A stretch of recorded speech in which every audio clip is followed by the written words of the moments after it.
Honored guests, if everyone might take a seat, we'll get started here in just a moment. I see the Speaker of the Assembly, Tony Atkins.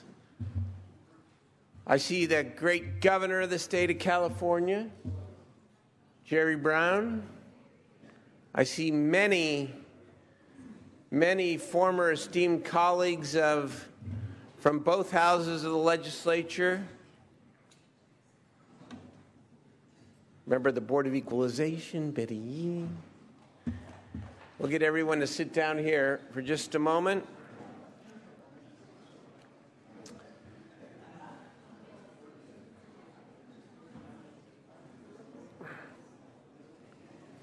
Bruce, how are you?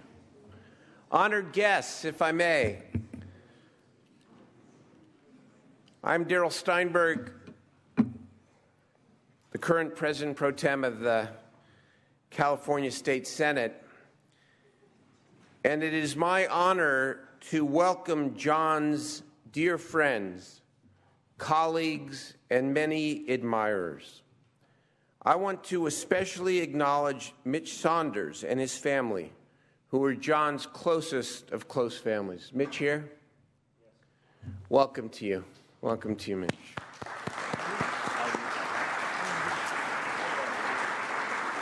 So we're going to be privileged to hear from many friends of John's and many great California leaders, and I just want to make a brief opening remark. When I think of Senator Vasconcellos, for some strange reason, I think about the late, great football coach, Bill Walsh. For they used to say that Bill Walsh started a football coaching tree. Now, everywhere that you look in the football world, there are people who were mentored by Bill Walsh or mentored by people who Bill Walsh mentored.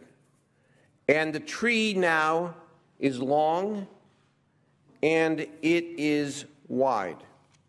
There are descendants of the great coach everywhere.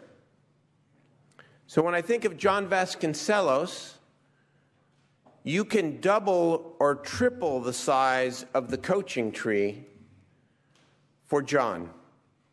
For everywhere in this capital and advocacy communities throughout our state, the results of John's inspiration and tutelage can be seen far and wide.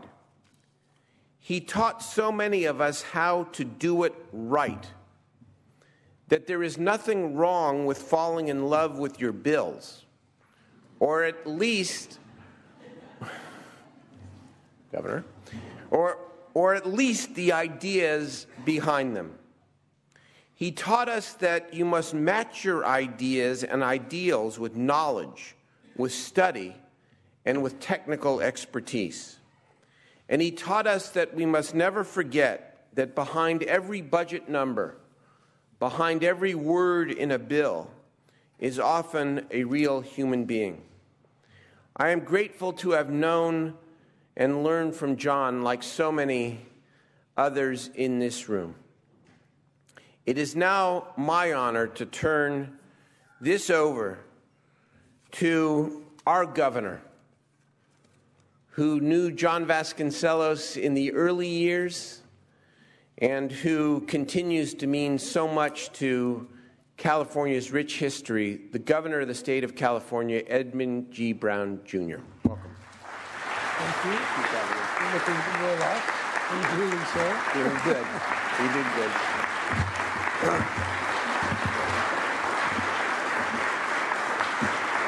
Thank you. I see we have a long lineup, and I will be appropriately brief. My first encounter with John Vasconcellos was more as a legend. I never saw him, but I heard about him when I was at the University of Santa Clara in the fall session of 1955. And he was a star student. And so I met some of his colleagues, and we just heard about him. Didn't know quite who he was or what he was. But then when my father later was elected governor in 1958, I was in the seminary, so I was isolated from all normal reality, and came out in January of 1960, and then I actually met John Vasconcellos in person. He was what was then called travel secretary to the governor, a very important function, which I don't particularly enjoy at this time, much to my detriment. Travel secretaries, John carried a big old leather briefcase. So he had all my father's papers in it, and he would always be getting on the plane. In those days, the governor had a plane. It's called the Grizzly Bear. It was a DC-3. I guess it didn't have 3 engines, but had enough in it, whatever the hell it had. John was on there, and we rode around a number of times that he would always be there on and off the plane with my father, keeping him on track. And I guess that got him the love of the political, because he then ran for the assembly from Santa Clara, the San Jose area. And then I got to know him as governor. We tangled occasionally. Both he and I have been imprinted or perhaps scarred by our Jesuit education and our Catholic upbringing. It marks people in different ways. I'm not fully aware of quite how I've been influenced, but needless to say, it's still shaping or distorting how I see the world. Now, John has a similar impression, and we used to have, I wouldn't call them theological debates, but John believed that everybody was good. And I couldn't get out of my mind the idea that there was something like original sin, and people really weren't that good if you didn't keep them in line with a certain amount of control. And so our discussion often related to that. How much could you trust people? Do you really need more self-esteem, or maybe you need a little less esteem, or whatever? So John and I had a bit of a back and forth on how we saw things. And, of course, I was, at that time, almost as cheap as I am now. So I would often not sign budget items that he felt were absolutely needed. And I will say this, John knew the budget. And with all due respect to the current crop, he knew it a hell of a lot better than most of you guys. And that's because he's been around a long time. And the actual budget committee, and I think Mr. Brown can verify that, they knew more than the speaker at that time. Ways and Means. At least Brown knew more than McCarthy, I can tell you that. But that's a whole other story. Anyway, John was interesting. He was just a totally unique individual and character, and he certainly was pursuing his bliss or his demon or whatever that set of forces are that gets implanted in our souls. But I felt him a different but kindred spirit, and he was on a quest, and I feel that same quest, that same power. And he wanted to challenge a world that is really not all that perfect or good, but he saw the goodness, and he saw a light and a perfection, kind of a utopian aspect of how society could be, and he never lost that hope or that confidence. I have a little darker view of how the thing all works, but I always enjoyed the being with him and being in his presence, because he was a person who had a drive and a belief and a respect that I think is sorely needed in our particular age of politics that is not built on self-esteem or many of the values that John Vasconcellos lived for.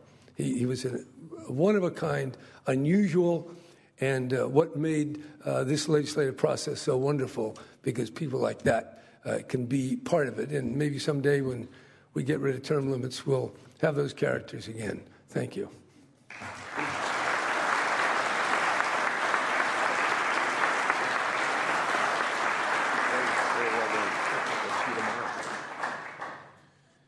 Thank you very much, Governor Brown. It is my privilege now to turn the proceedings over to our Master of Ceremonies here, who we all know and love, well respected not only in this institution but throughout California, the Honorable Senator Art Torres. Art? Thank you.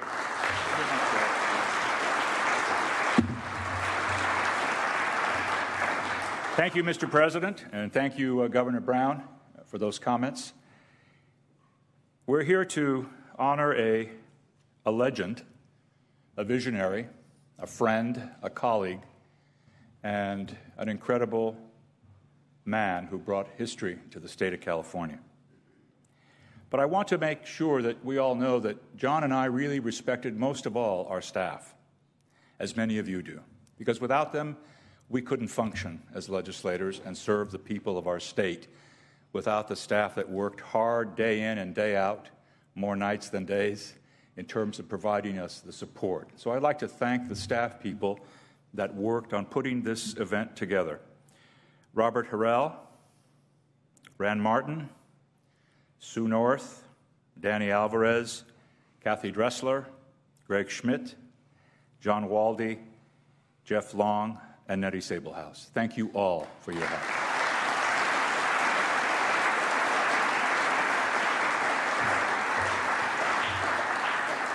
I would love to introduce all of the former and current members of the legislature, but we would be here until tonight. So I would please like to stand for the members in the audience. Please, all former legislators and legislators who are here today, please stand so we can recognize you.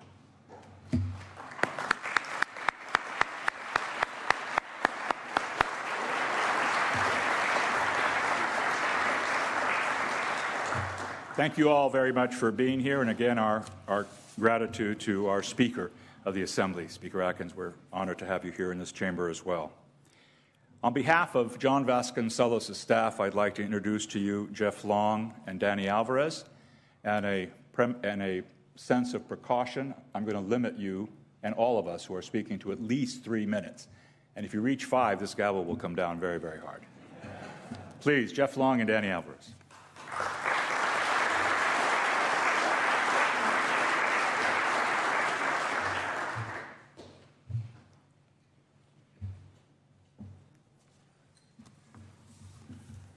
Thanks, Art. And for all of us from the Vasco Nation, we want to thank Senator Steinberg and the Senate for hosting us today, and particularly Senator Torres for working so closely with us and convincing all these heavy hitters to come here and memorialize our dear friend. It's quite an honor to speak from this rostrum. I think I can get used to it. Together, Jeff and I probably have about a couple thousand hearings under our belt within this building. And this is an entirely new experience from up here. Typical of John to get us out of our comfort zone. Danny and I are here just to represent the scores of staff who worked for John over the course of 38 years in the legislature. John inspired hundreds of young people to pursue public service, and as a result, there are Vasco staff scattered all over California and, frankly, all around the country. And while there are far too many of us to name, before we return this program to the luminaries, the electeds, all of whom we are proud to know, support, and in all likelihood have worked for, we know John would want to acknowledge his staff. So if all the Vasco staff in the chamber and in the gallery would please stand.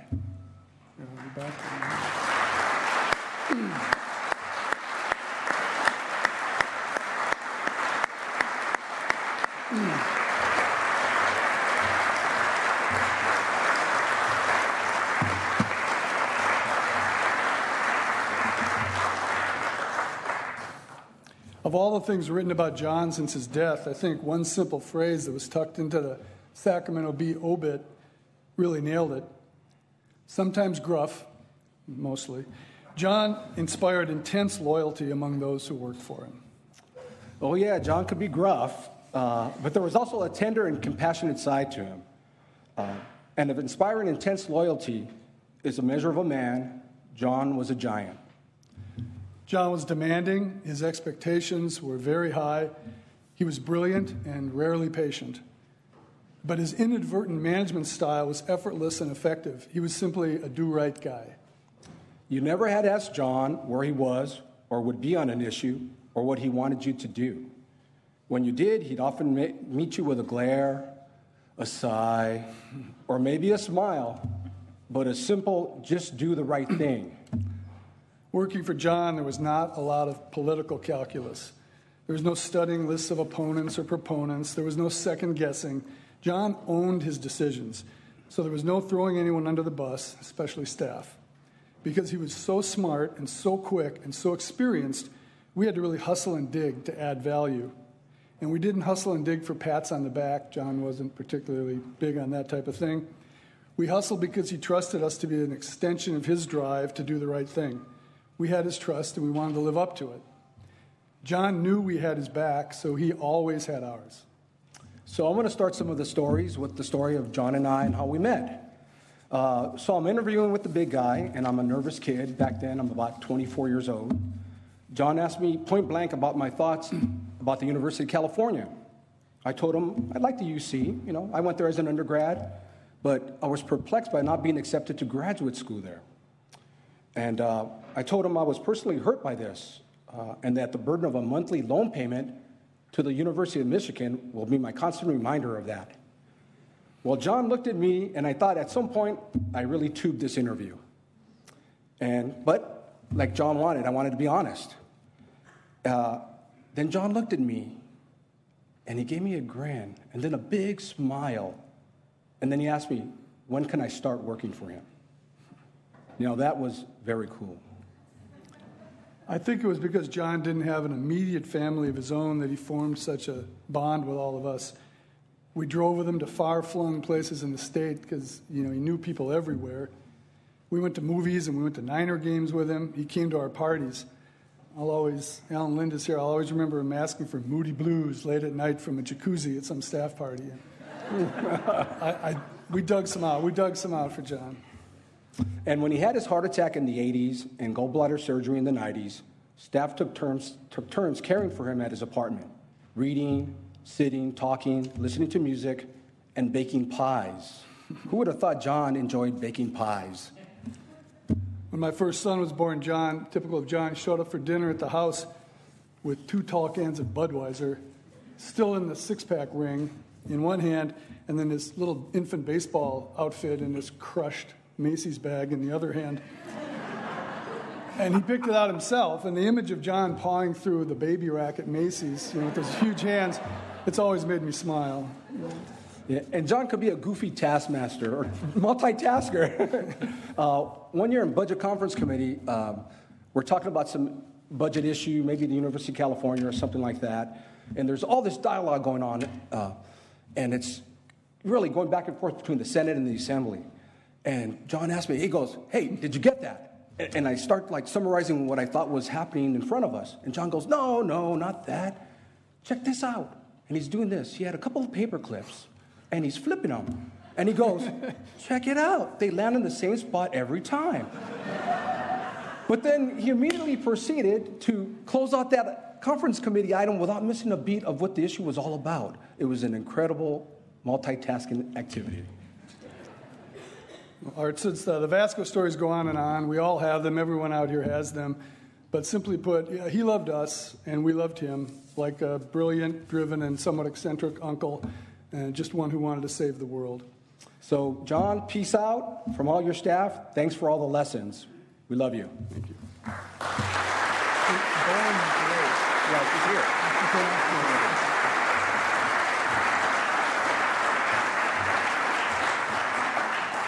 A very dear friend who you can see her picture throughout the chamber. Please welcome former Senator Dede Albert. Dede?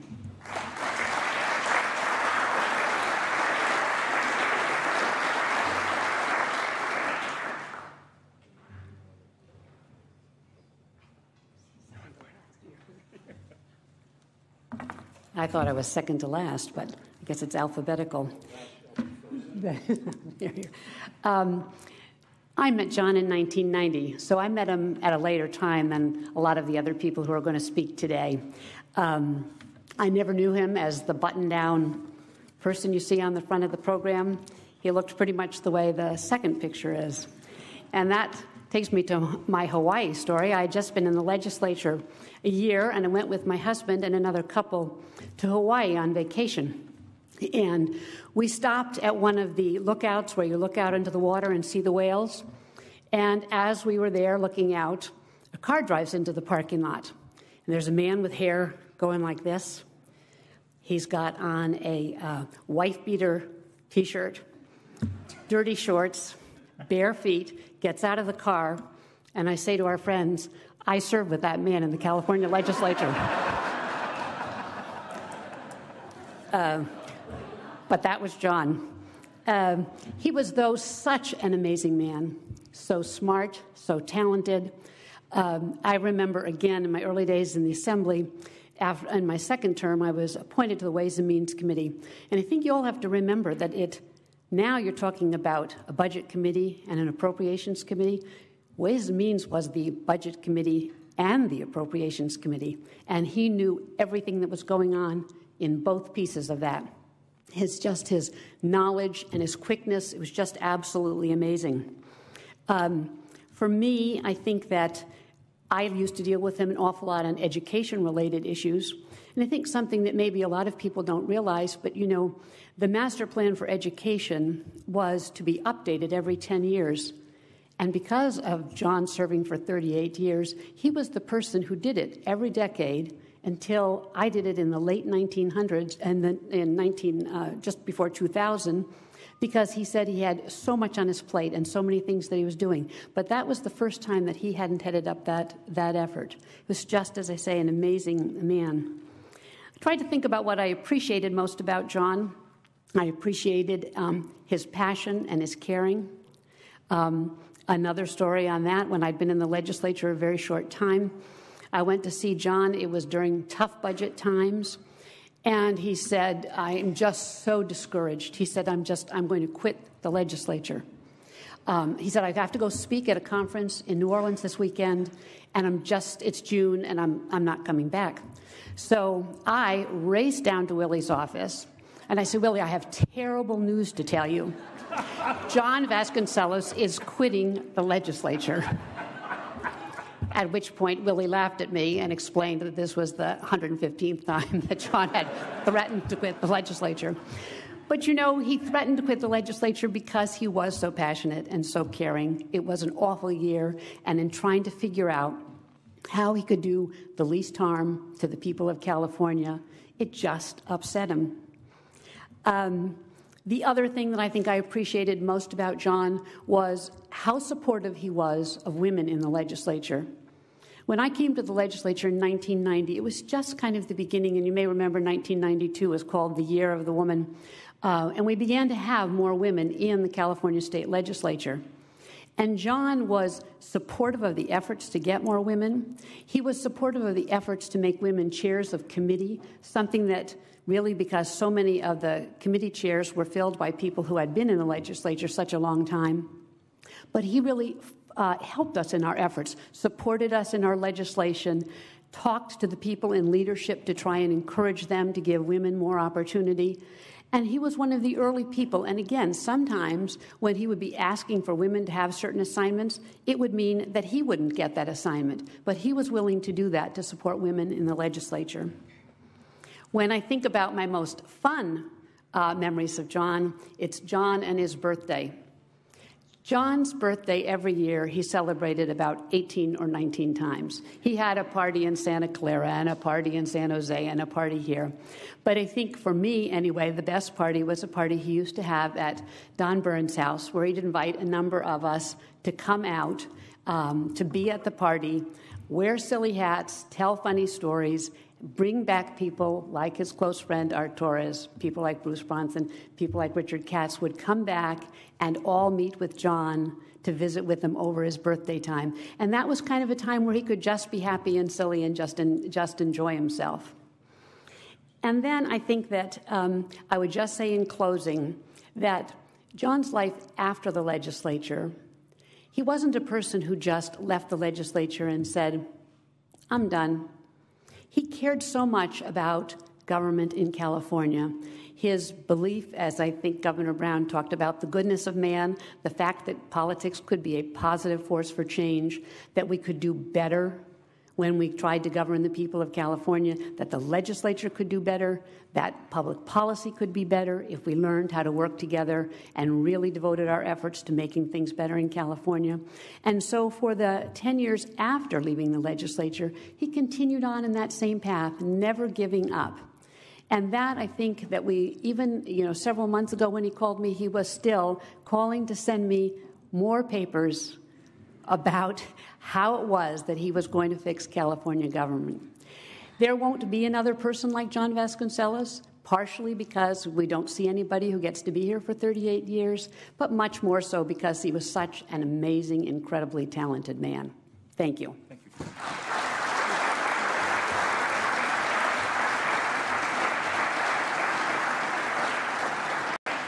I finally got tired of John telling me he was resigning from the legislature. I finally built up the courage and said, go ahead and do it. He was so angry with me, he didn't talk to me for a week. So we know he didn't mean it. John Vasconcellos will be remembered as a model public servant. He and I shared a common beginning in public service. We were both given our first opportunity to serve the public by Governor Pat Brown.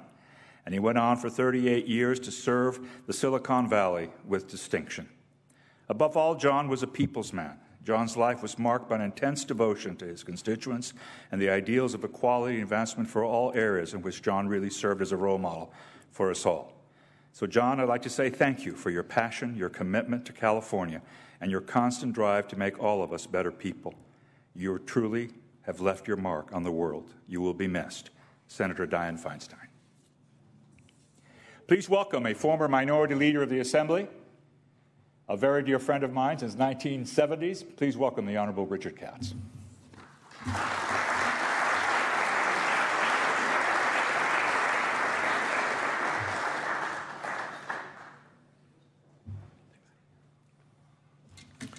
All right, thank you very much. I appreciate the opportunity to be here. I want to thank the pro tem and previous pro tems so I can finally get to speak on this floor. And as we go through these remembrances, I am grateful also to Senator Torres for being at the top of the list because already things that I was going to say have been covered. I mean, Dee Dee was right. John Vasconcellos threatened to quit more than any person I'd ever met in my life. And I think Willie on a couple of occasions said, fine, go ahead, just stop telling me you're going to quit. And yet, as tempting as it was to say yes, and as Dee Dee mentioned, he never did, because John had more fight in him than I think anybody we all know, all the people we know put together. Because when it came to fighting and trying to make change, John was always the first in line. I don't know if John ever fully came to embrace what I see as one of his key roles in not just in the legislature, but in public life. John is one of those people who moves the middle. And that's a very frustrating place to be because you've got to be on the edge to move the middle. And to say that John was on the edge is a gross understatement because John was way out of the box before anybody had heard of the phrase out of the box.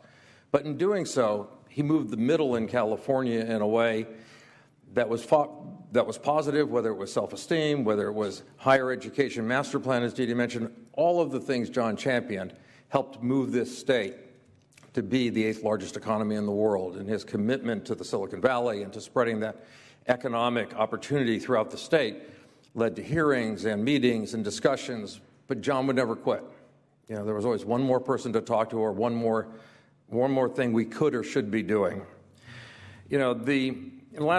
About the time John passed, someone sent me something that had been making its way around the internet, and I thought, there's a lot of things about it that I liked that were appropriate, and John would probably appreciate that it came from the internet, but it was called, and some of you may have seen it, it's called The Train. And it goes like this, and it is also unknown who wrote it, so for all we know, it might have been John, except for the fact it was punctuated and used upper and lowercase letters.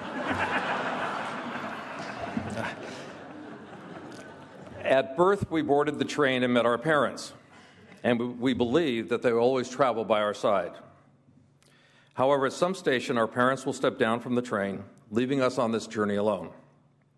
As time goes by, other people will board the train, and they will be significant: our siblings, our friends, our children, even the love of our life. Many will step down and leave a permanent vacuum. Others will go so unnoticed that we don't realize when they vacated their seats. This train ride will be full of joy, sorrow, fantasy, experimentation, expectations, hellos, goodbyes, and farewells. Success consists of having a good relationship with all passengers, requiring that we give the best of ourselves. The mystery to everyone is that we don't know at which stop, which station we ourselves will step down. So we must live in the best way, love, forgive, and offer the best of who we are. It's important to do this because when the time comes for us to step down and leave our seat empty, we should leave behind beautiful memories for those who will continue to travel on the train of life. And John certainly has done that. John, I wish you a joyful journey on your new quest. Reap success and lots of love. More importantly, thank the beings around us, or God, as you choose, for your journey. I thank you, John, for being one of the passengers on my train. And I'm ever so grateful to have been a passenger on Vasco's train, his journey, and his search. I pray now that my friend has found peace. Mahalo, John.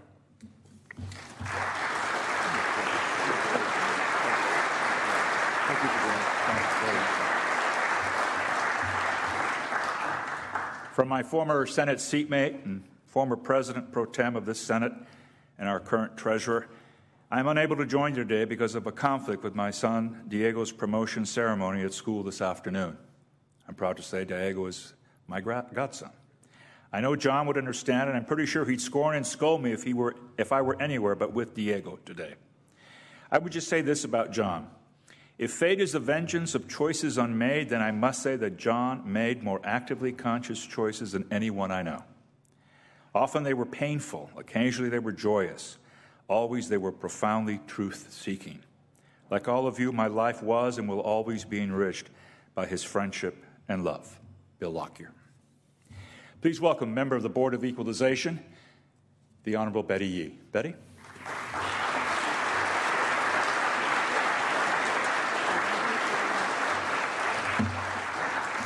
Thank you, Art.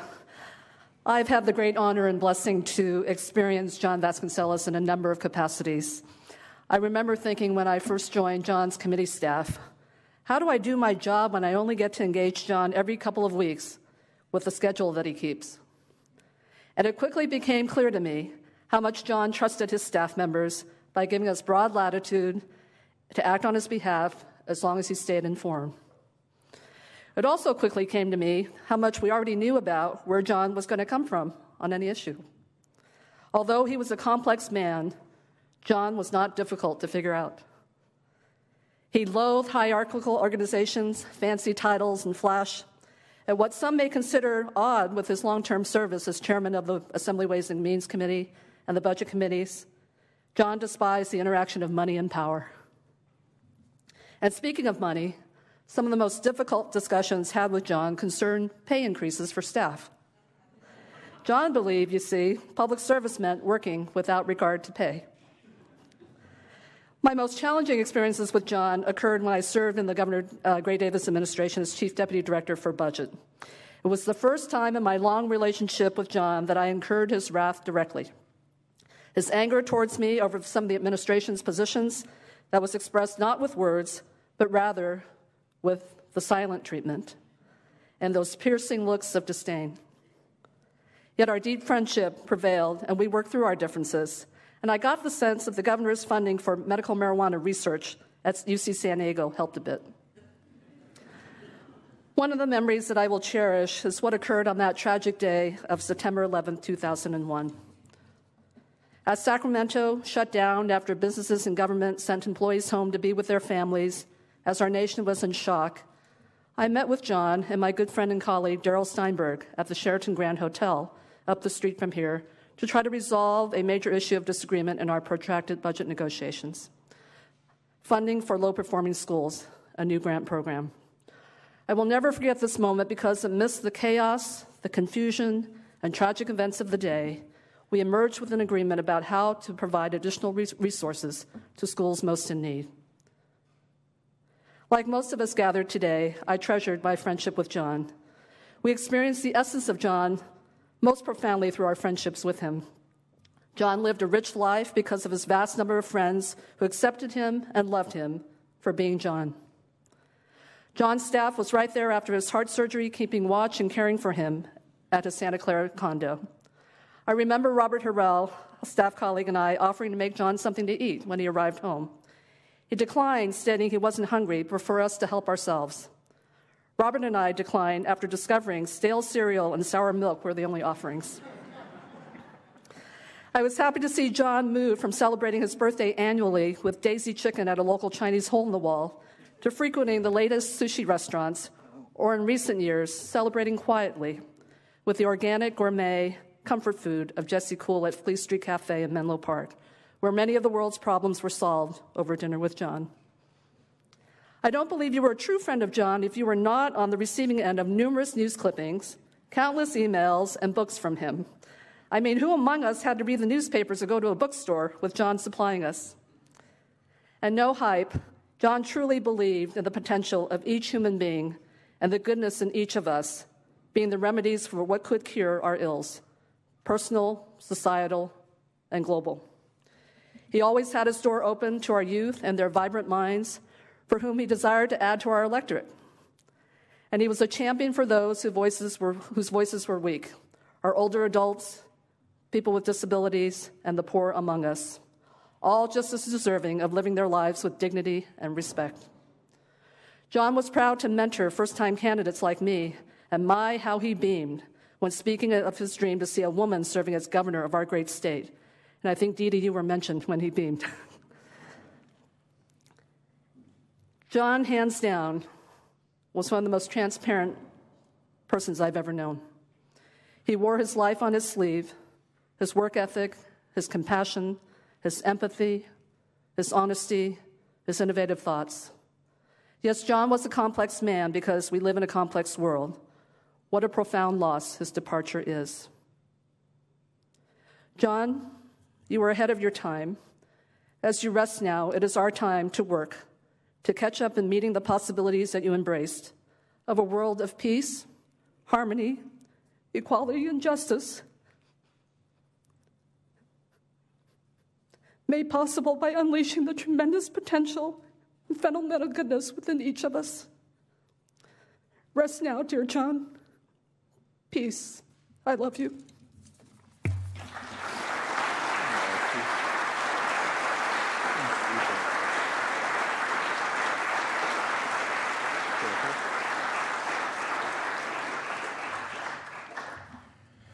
Thank you, Betty. On behalf of the University of California, I would like to express our profound sorrow over the passing of John Vasconcellos. The state of California and the university have lost a true champion and visionary on public higher education matters. UC owes a tremendous debt of gratitude to John for his leadership, friendship, and devotion to the principles of access, affordability, academic quality, and, of course, self-esteem. Both his passion and compassion will be missed by a fellow Santa Clara grad, former governor of Arizona, former Secretary of Homeland Security, and now president of our University of California, Janet Napolitano. I have known this man all my life, and he's caused me great consternation at every turn. And still I love him deeply. He served with distinction in the Assembly, with distinction in the Congress, with distinction as chairman of the Democratic Party in his first administration as chairman. And then he came back to the legislature to serve with great distinction as a president pro tem of our state Senate, and now again has succeeded a former chair of the Democratic Party to become an even better chair of the Democratic Party. Please welcome the Honorable John Burton.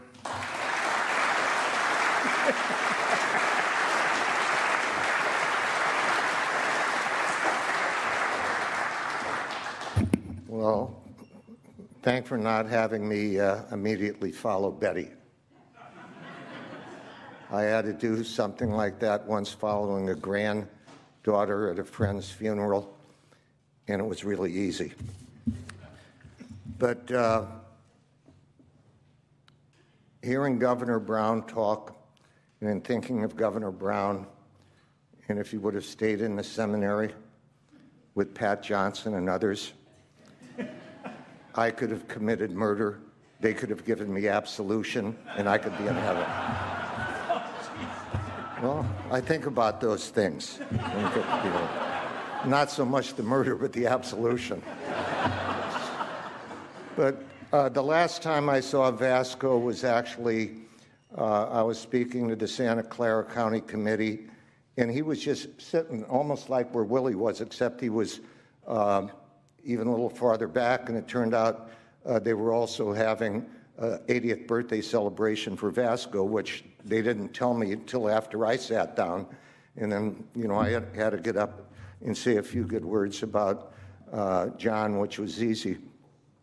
I think one of the toughest political decisions John made, and probably the only one he ducked, is when Pat Johnson and I were running against each other for pro tem, and there was one abstention.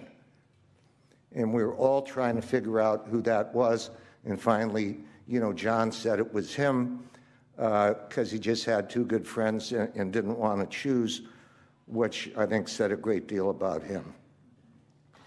I do want to mention, I got a call from one of his staffers, Susie Lang, who were she to speak with an open mic, which thank God we don't have.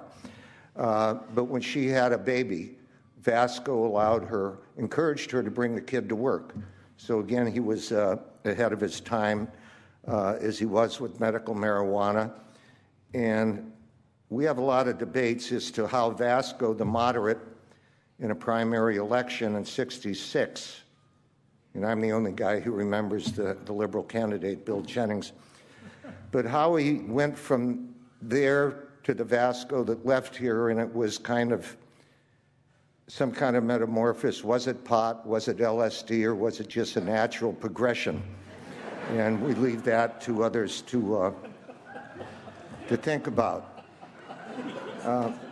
Well, John, again, was ahead of his time. I remember when he bragged about, I think it was his second election or maybe the third, where he proudly had a 16-year-old as campaign manager.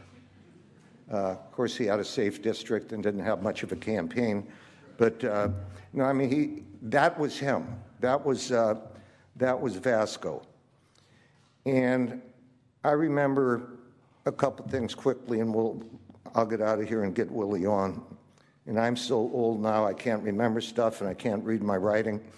But one time he was in the caucus and he was screaming, or not screaming, he didn't scream, I screamed. He just, he walked in like he had a corn cob up his rear, and he'd get that look on his face like the only thing he could think of is he sat on a corn cob.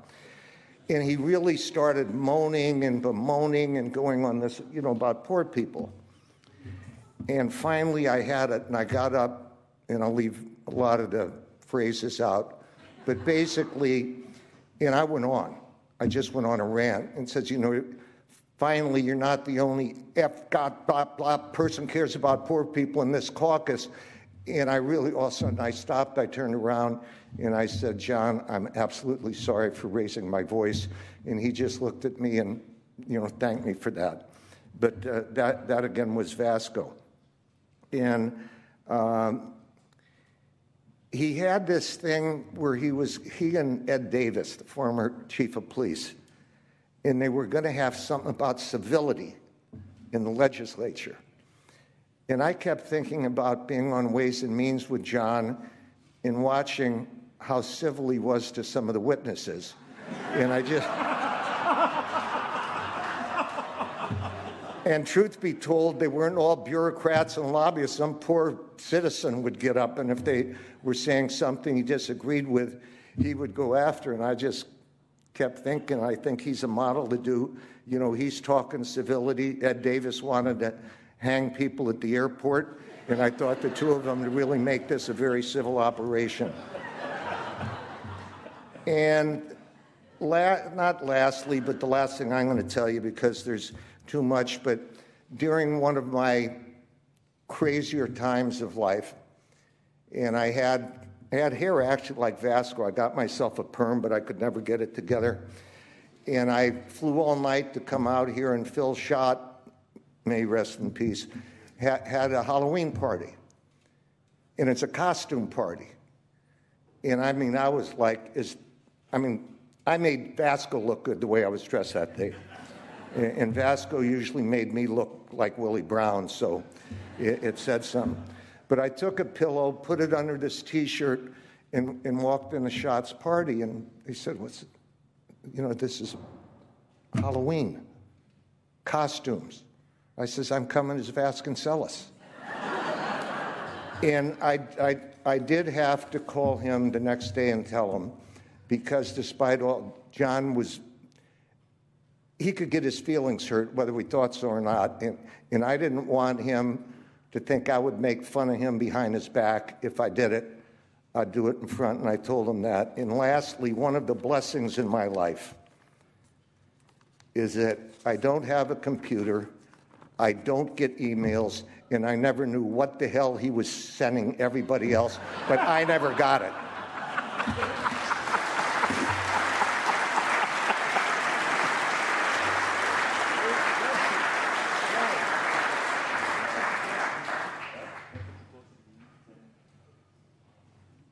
I love you, John Burton.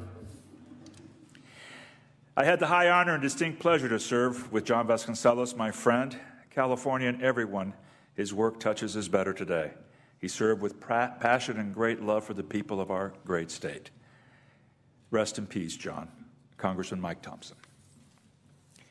From Senator Rebecca Morgan, who many of you may not know was one of the first Republican women to be elected to the California legislature from Silicon Valley, Elaine Alquist territory. And she says, the year was 1985. John was a Democrat. I was at that time a Republican. That didn't stop him from welcoming me warmly to the California legislature. And I was even willing to risk the wrath of my own party in 1991 to support John's legislation that would preclude discrimination based on sexual orientation. My vote was because it was the right thing to do, and also because I had authored similar policies in the Palo Alto School District and heard of no repercussions, and because in my hometown of Woodstock, Vermont, there were successful restaurants owned by gays as a result of my father's vote on the town council. John was my worst-dressed friend. But I admired him anyway. He will leave a lasting impression of a legacy burnished and honored if there's more trust, more collaboration, and more problem-solving in the legislature and our society as a whole. We need leaders like John. I miss him. Rebecca Morgan.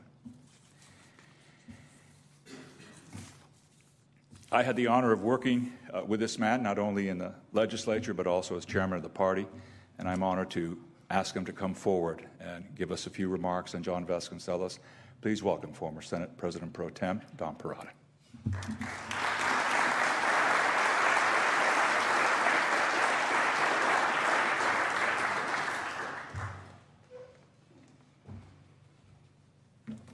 What time do you have to leave, Willie?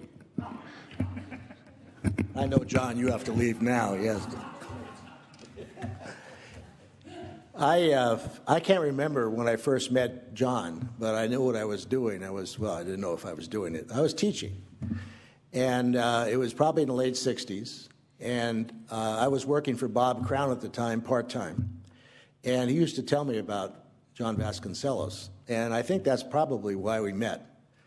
But that began a long personal relationship that I had with John. It was far more personal than it ever was political.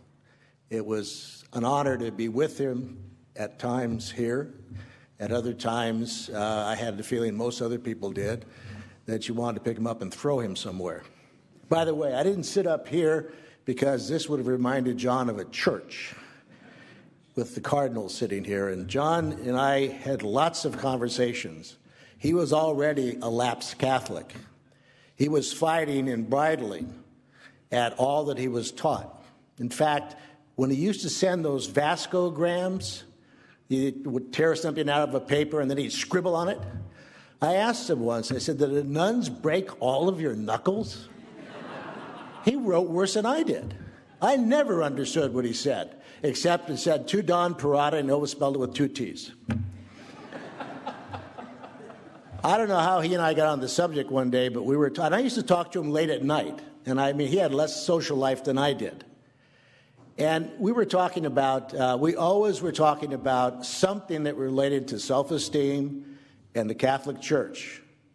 And the governor was right that John never forgot his upbringing and was constantly and every time trying to get away from it.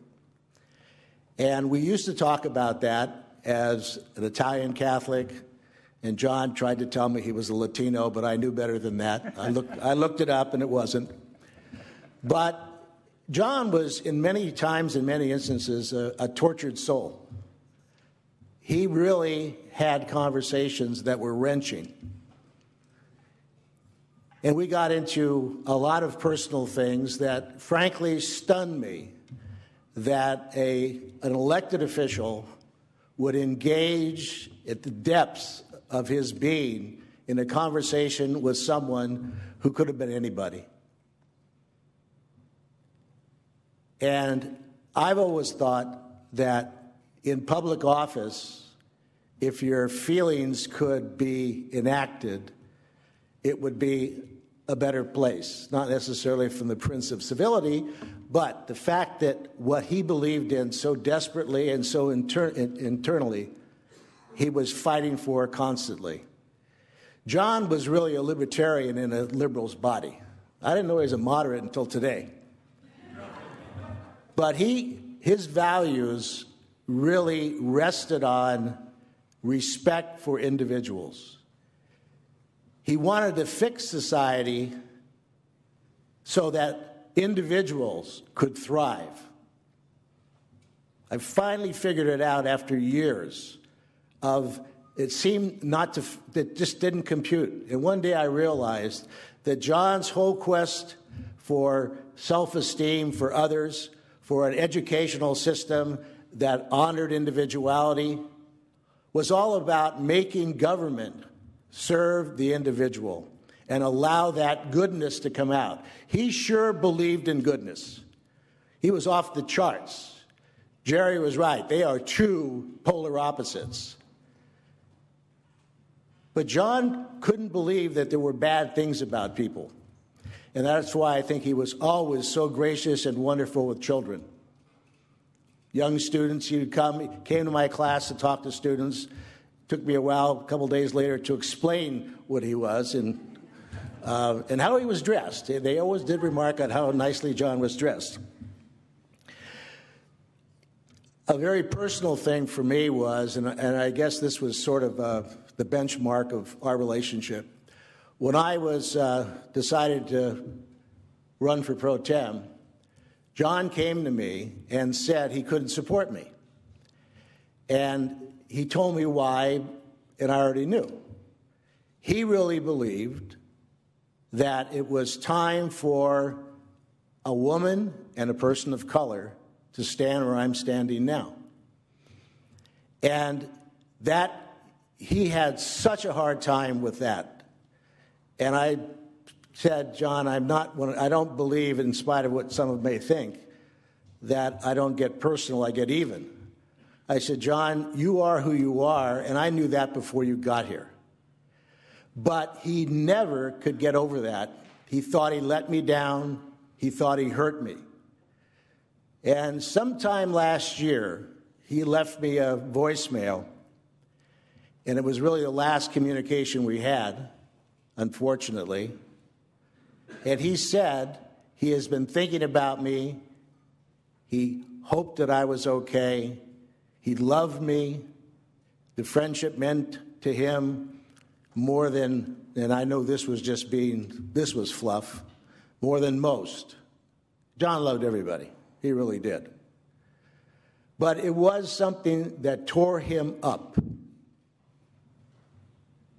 And I never for a moment forgot that, not because I was disappointed or disillusioned, but because it was so painful for him. And you have to think that a guy like John Vasconcellos served 38 years in constant turmoil within his soul because he was so good that having to encounter some of the politics of division, some of the hatred that you see in our business was very, very difficult for him. No one will walk again in the path that John chose. We've all been blessed dearly by knowing him and by his public service. Thank you. John.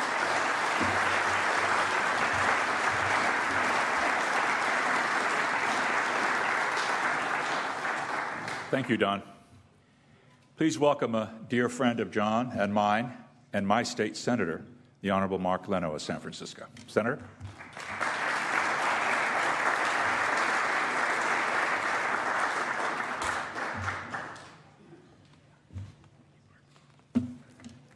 Thank you, Art. And thanks, Danny and Jeff, for assembling us all. This is a very special occasion.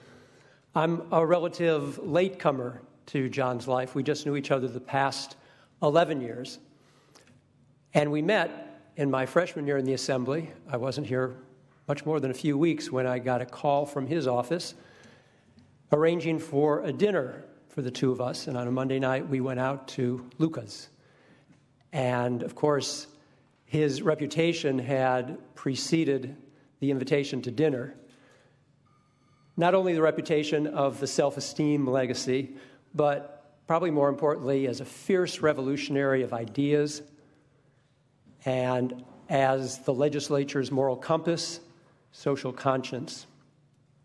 And we had a really lovely time together. We got to know each other rather quickly and realized we had any number of things in common, points of interest, including his friendship and my acquaintance with Baba Ram Das, failed war on drugs, AIDS research, and criminal justice reform. And it was at that dinner that I shared with him a local ordinance that I authored, which Mayor Willie Brown signed into law, which created the first of its kind in the nation medicinal cannabis identification card program. And we did it for the specific purpose of better implementing Prop 215 so it would benefit patients. They could identify themselves as being compliant with the law. It would benefit physicians because it protected their confidentiality in writing the recommendation letter. And it helped the police be able to tell who was under the law and who wasn't. And I guess John was very taken with this because it soon became part of his now historic SB 420. And we worked together on that. And our professional friendship took flight at that time.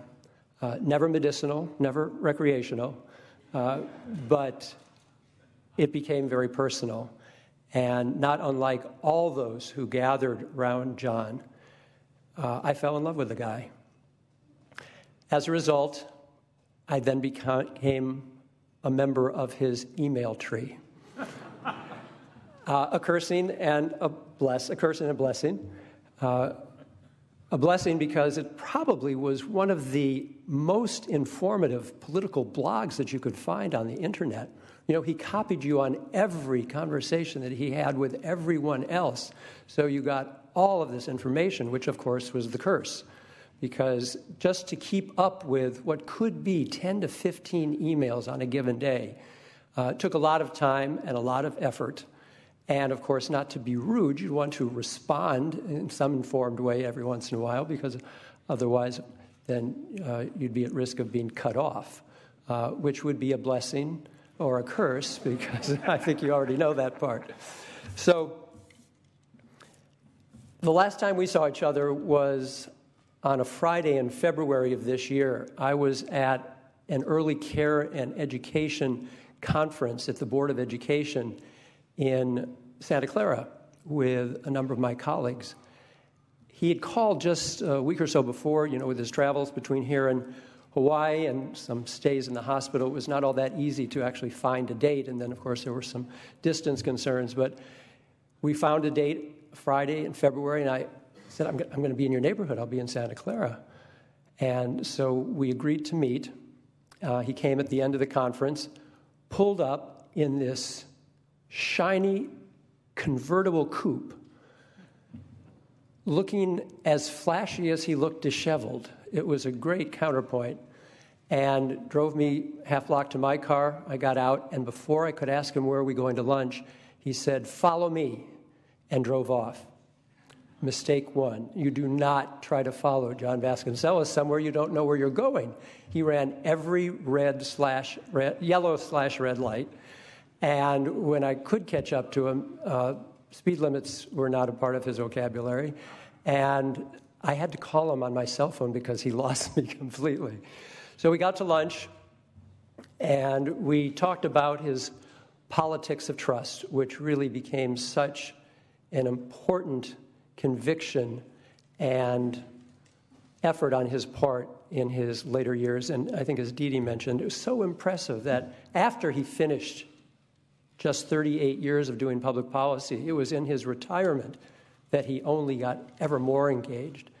And so relative to politics of trust, I shared with him that a friend of mine was writing a novel, a friend who, not unlike John, was a former Jesuit student, and he was writing a novel, the theme of which was that the vows taken by a Franciscan monk before entering the monastery, the vows of poverty, chastity, and obedience were, and then he cut me off and said, "Isn't it fascinating? The whole culture of Washington, D.C. is just the flip side of those three vows: sex, money, and power." And he had finished my sentence for me. That was the point I was trying to make. There were few things you could tell John Vasconcellos because he knew so very, very much, but he knew it in a way that was always supportive, never using it as a club or as a weapon, always, in my experience, using it in a very embracing way. I just will close with the last paragraph of the Kaddish, the prayer for the dead in Hebrew, which is Oseh Shalom b'mramav hu ya'aseh shalom aleinu v'al kol Yisrael v'yamru Amen. May our Creator, who creates peace in the heavens, grant peace to us, to Israel, and to all the world, and may we say amen. Rest in peace, dear John, a well-earned, hard-fought peace. I love you.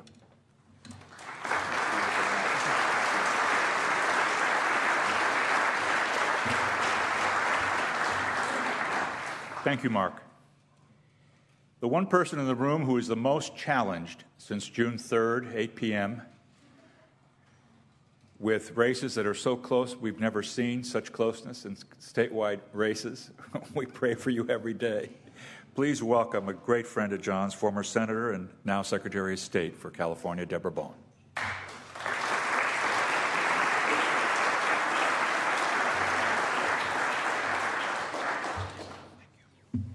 Well, we always have a close race. Anybody remember Controller McClintock's race? And then I think it was, who was it? Wasn't it Kamala Harris last time, where we just didn't know for a very long time? So we often have one.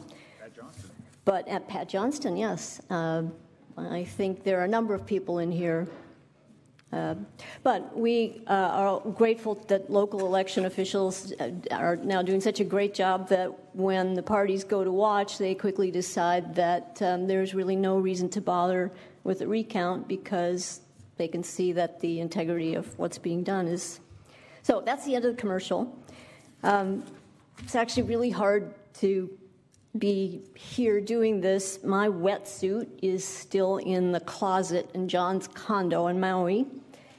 I was planning to go again, perhaps when my term is out, because we have this problem with the gift restrictions, so that if you are serving in public office, you can only go stay with John at his condo when he is there. Otherwise, it's an illegal gift. There is a little gap between when you leave the legislature and when you take office as a constitutional officer. You're actually unemployed from whatever it is, December 5th to January 5th. So I took advantage of that and went and stayed first with John on Maui, and then for another week or so after he left. And I'll never forget arriving at Maui. John picked us up at the airport in his convertible, and we roared off to do a little grocery shopping. We ran into the Costco on Maui, where John picked up some pineapples. This just blew my mind. We're in Maui, and we're going to Costco to buy pineapples.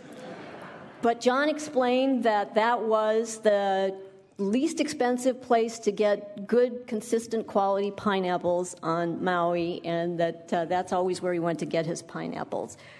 And I think of John always as being just, some people have talked about him being tortured. He definitely was a study in contradictions. Here's a man to whom communicating is so important, and he made it so hard on himself. He talked so fast that you had to absolutely focus on every single word that he was saying, because the words tumbled all over each other, and it was sometimes very hard to understand him. The emails, and I actually had a separate file folder called Vasco World, and I directed all my email from John into the Vasco World folder, because if I'd had to deal with all of it as it came in, I wouldn't have ever gotten anything else done. But they were all in capitals, all of them. And no matter what you said to John about the convention of, shouting in capitals, he was wedded to his all email caps, and his responses interlineated the response, whatever it was that he was. So, he'd have two sentences from someone, and then he'd take a break and respond to that in the middle of it, and then there'd be a few more sentences in John's reply, and as someone has said, then you were copied on anything that he thought you might vaguely have any interest in. And I don't know how anyone could possibly keep up with all of that and get anything else done. So you kind of had to pick and decide, and that was still going on. And the politics of trust was a big thing, and I would frequently see that the time that the email had been sent was often 3, 4, 5, 6 a.m., because John had his ritual. He would get into the zone of inspiration, and I'll leave it to your imagination to determine how he might have done that. And then the inspiration would come, and he would lay out, his 20-point plan to fix the legislature with the politics of trust, and then send it off to everyone for comment, and then copy everybody on. I think John had an incredibly active social life, but he conducted his social life on the internet long before Tumblr or Facebook or Reddit.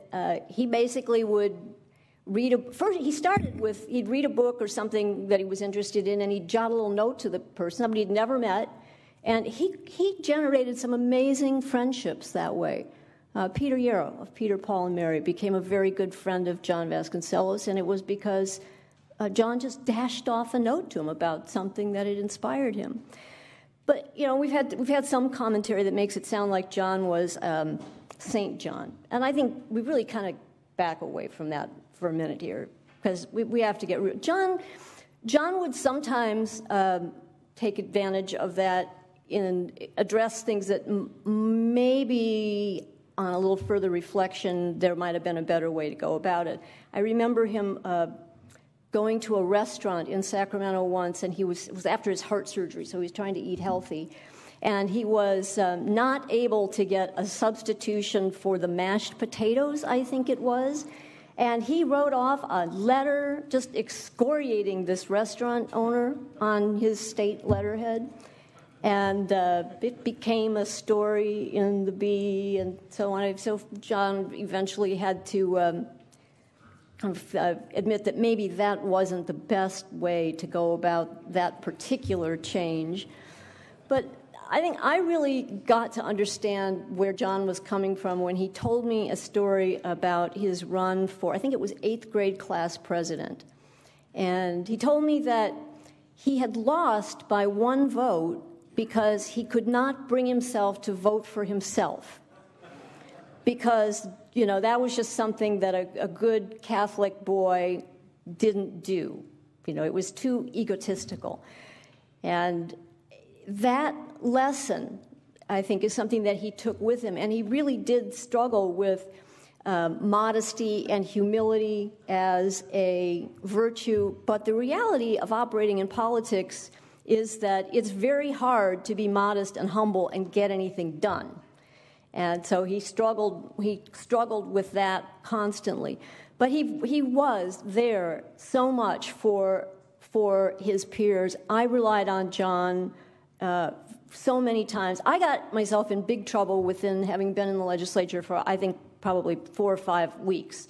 There were 27 freshman members in 1992, and Republicans and Democrats got together. We decided that it was time to make some changes and that we should really make sure that we had freshman Republicans and Democrats on the Ways and Means Committee, which normally wasn't done. You had to sit on the back bench for a while. So Jan Goldsmith and I put together a letter. We got all 27 members of the incoming freshman class to sign. We addressed it to Speaker Willie Brown, and we asked him to put a freshman Republican and Democrat on the Ways and Means Committee, and it was not well received. I don't think it had anything to do with the policy, but I went to talk to John about it, and he explained to me the interpersonal politics of the situation. I will note that there were 3 people who formally withdrew their names from that letter. For anybody who wants to play political chicken, you can go back and look to see who those people are and how they fared in their political careers after that. You can guess which ones they were. That's even more fun. But I had never served in any elected office before, and I really needed a John Vasconcellos, somebody who could say, well, here's a way to do it, or you might think about that. It happened when I was carrying the bill to put the legislature online and discovered that lobbyists for StateNet and Legitech were meeting with our legislative council without telling me. In the private sector, that would get you disbarred. But I didn't know what to do. So I went to John to say, what should I do about this? And he said, well, you ought to go and talk to the people, let them know that you don't expect that they'll conduct that themselves in that way in the future, and just open the lines of communication, which I did. A couple of weeks later, I heard that there was another such meeting going on. I called John, and he said, well, just go. So I did. I went down to the hall, to the Leg Council's office, knocked on the door, and said, I'm here for the meeting on my bill. What were they going to do? They let me in. It was the last time that there was a secret meeting. But if you haven't served in a legislative body and you really need somebody, who will listen and help you figure it out, John was a great person to do that. I have so many memories, and I think all of us do. I remember John's bill to rename the Department of Corrections the Department of Warehousing and Retribution. True story, yes.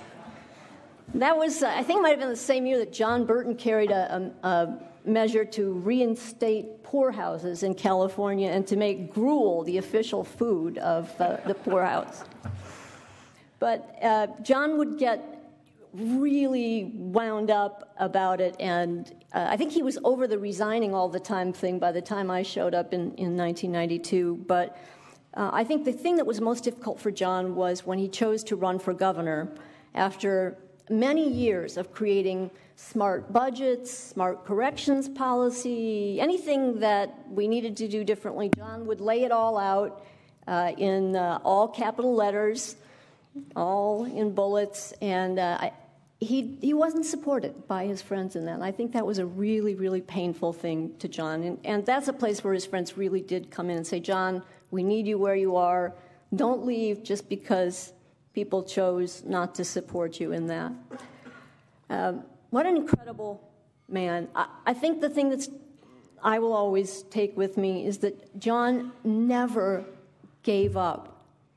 He never gave up fighting for the belief that human beings are essentially good and that if you organize a government correctly, that they will rise to their higher selves.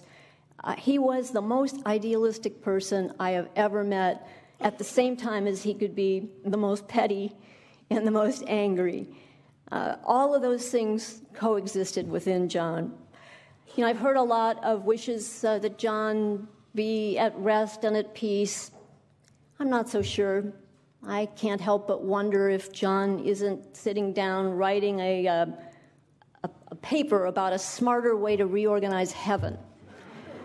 Or, I don't know, perhaps he's dealing with reincarnation and smart reincarnation. I don't know. But if there's anything that still needs to be analyzed and fixed and inspired, I'm sure John is after it, because it was just such an essential part of a truly extraordinary human being.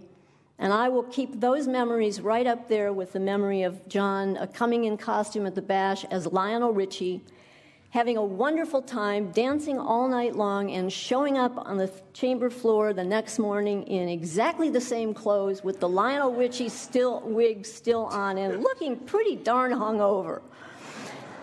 So hardly St. John, but the kind of person who you really did make the effort to listen to and pay attention to, even though it was sometimes hard.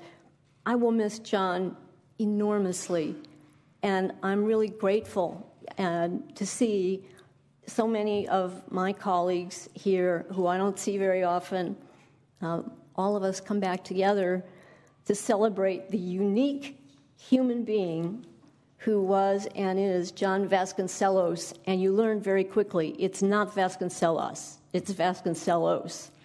That was one of those little Vasco things. So let's celebrate Vasco World. Long may it live. I still have piles of clips I haven't gotten through. Thank you for that.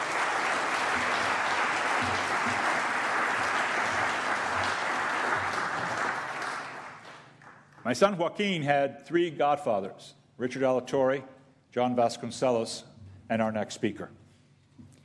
I first met him in 1968 when I was a lobbyist for California Rural Legal Assistance. And he later spoke at my law school graduation. He was a very young man.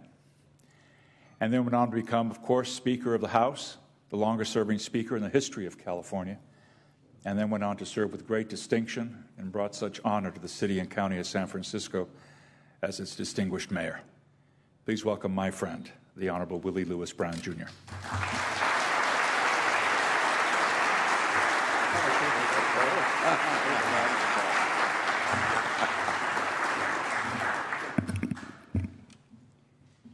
Senator Torres, Senator Burton, and all of you who are assembled herein, members of the California State Senate currently, and ex-members, members of the California State Assembly, the Assembly Speaker who's here, as well as a collection of people who served in some capacity as a staff during the time that John Vasconcellos roamed the grounds of this Capitol.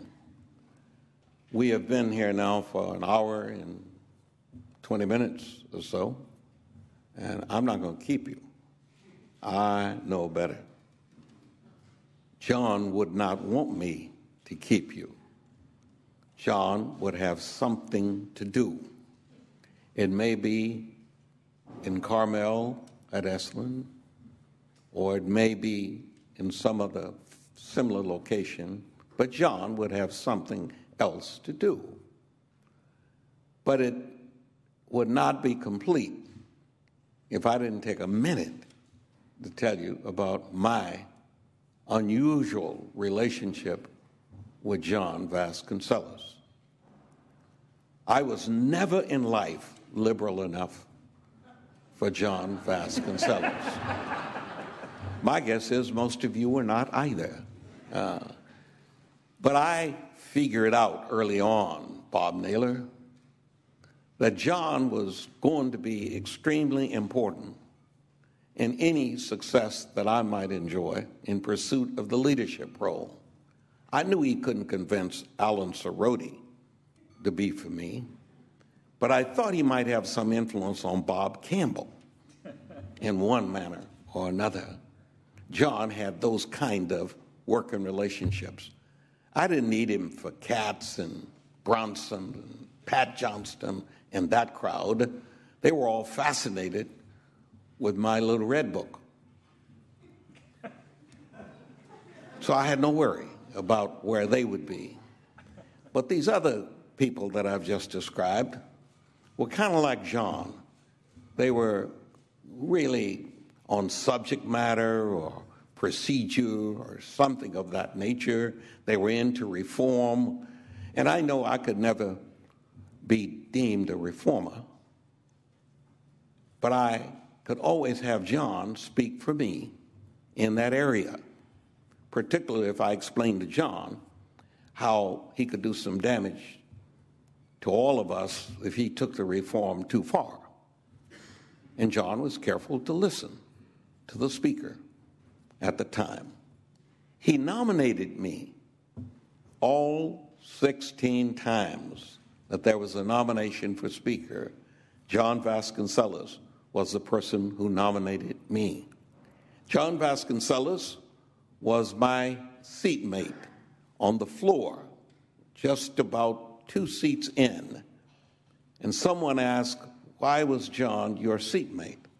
Well, when I checked the House, nobody else wanted to sit next to John because John wouldn't vote them when they were not there. He was really, in the front, and you could photograph him pushing too many buttons. And wouldn't have to do that if he was a speaker, because we had buttons all over the place for the speaker, and everybody voted the speaker. So John was just perfect as my seatmate. John presented some real challenges for me, however, because we had a dress code. And John didn't understand dressing. He had no interest in it whatsoever. That presented a problem. The second problem he presented was Rules Committee people who took care of our cars would tell me, Mr. Speaker, you got to talk to John about his car. So what about his car? He apparently drives with the top down in the rain. And in the process, the things are beginning to grow on the black floor of his automobile. And the people who sold us or leased us these automobiles don't want to take it back. Some of you may wonder why John never changed his car. That was the reason. They wouldn't take it back, and John preferred it as it was. And then, of course, you had the great challenge of how to explain to John that he was going to be my chair of the conference committee on the budget. But because, Elaine, the city and county of Santa Clara had total control of the state finances. They had John Vasconcellos as the chairman of the Ways and Means Committee, and they had Al Alquist as chairman of Senate Finance. And they were from the same location. And people raised questions about whether or not that was really fair. And the man who really raised the question was George Deukmejian. He just couldn't understand how the entire budget process would be determined by Santa Clara. Those of you who arrived in the legislature before Deukmejian knows there was no Big Five. Post Deukmejian's arrival, we became the Big Five because George Deukmejian did not and feared having to deal with John Vasconcellos and Al Alquist. He'd rather have Ken Maddie in the room. He'd rather have Dave Roberti in the room. And I'm not sure he'd rather have me in the room, but he had to because I was speaker. That's how the Big Five started. Many things John will be remembered for, but you should note that he inspired the Big Five. That's how that came about. And believe me, I had more difficulty explaining to Maxine Waters, who was the other Democrat as part of that conference committee. I had more difficulty explaining to her why it was necessary to have the Big Five. I could talk to John, and as most of you know, in particular his staff, you could really ultimately have John make his point, and then you could close and go on to do whatever you needed to do. That was the relationship that I had with John. I had a commitment from John that I would never be on any of his communication list. And he asked why. I said, well, John, I'm a criminal defense lawyer, and I really don't like evidence being moved around. So when you want to talk to me, you come talk to me. Well, that was a mistake as well, because in my office at that time, we didn't have extensive computers, but I had the best computer, and I had the best computer with all the games on it. I also had an indifference to reporting on food given to you. So my office was loaded with food that John loved, and they were peanut clusters. So John would spend his free time, which was quite extensive, coming to see me, to talk to me about what he had written to the rest of you. But he'd spend all of his time on the computer because I was always too busy to listen to John. And believe me, it was a warm working relationship, because in the midst of all of those computer games, I could always extract out of John to vote the way I needed to have him vote on any real difficult bill. And it was really difficult to get John. But if I got John, I got the rest of the followers of John Vasconcellos, because they simply would conclude that if John is following Willie's leadership, then the rest of us must fall in line. And so I can see it now in the heavens. And Deborah, I don't think there's any question that John has probably earned the right to the heavens, but the Lord should be advised that you're correct. John is going to do some reorganizing. But John's commitment to me is he's going to explain to the Lord why all those things that I did, inconsistent with the usual kind of things the Lord would want, were for the betterment of humankind. And maybe John will see that I get admitted. And as soon as I am admitted, I can assure you, we take over the heavens. Thank you, Willie.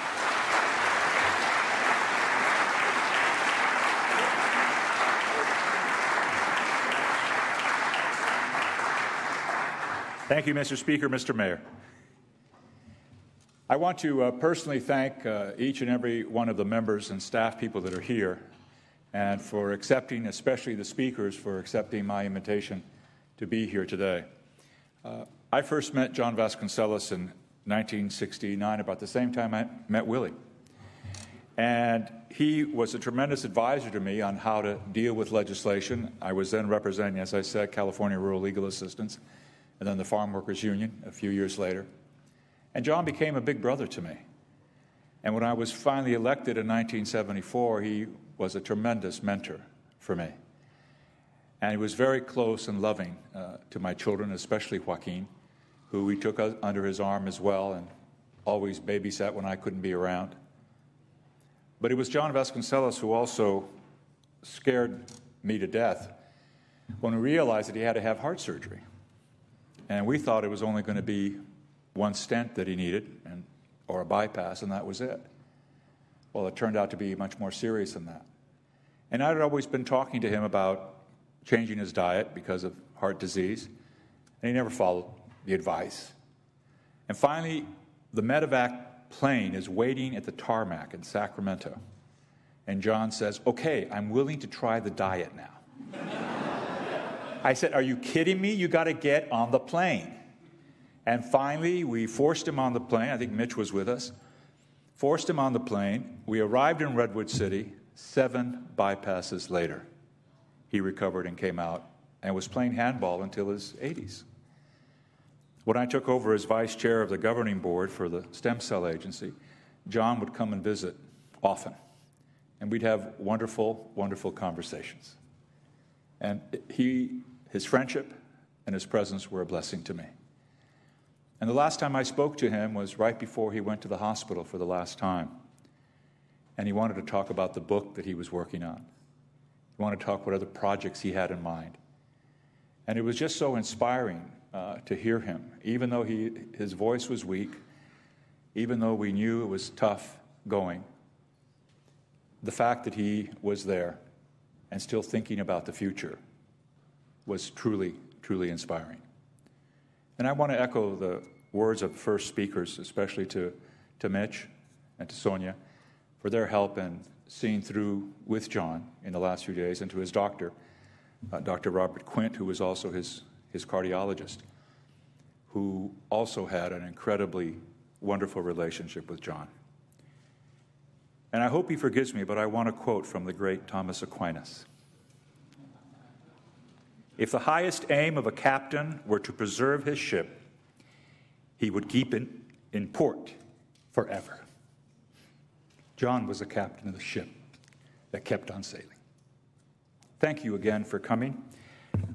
June 21st, 9 a.m. at the Mission at the University of Santa Clara campus will be the memorial service that John had wanted to have at the Mission. And you are all welcome to join us in the Capitol basement for a little refreshment and to enjoy each other's company. My thanks again. Thank you,